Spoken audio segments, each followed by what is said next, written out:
I would say that's a prophecy about Israel being restored, not directly by literal resurrection, because the bones there are speaking. And when you have bones speaking, you know you're dealing with non-literal language. So that is a very important truth. Israel, who is largely blinded now, Paul said, the vast majority of what we call Jewish people, Israelite people, are not open to the truth of Messiah. That's true. And the time is coming when there's going to be a national restoration of a collective whole, W-H-O-L-E, of Israelite people, Jews, wherever they may be, certainly in the Middle East and other places.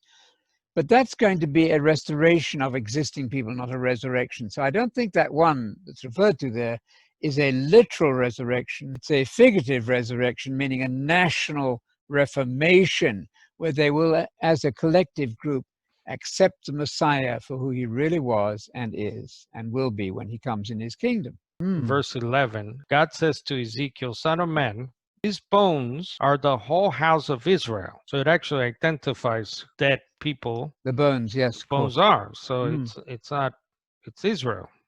Not literal resurrection. It's expressly, I think, about the future restoration of a collective group of Israel. And that is Romans 9, 10, and 11 makes that entirely clear. Meanwhile, we Christians internationally are the Israel of God in a spiritual sense, not natural or ethnic. Right. Then verse 14 goes on to say, I will put my spirit in you that you may come to life, and I will settle you in your land.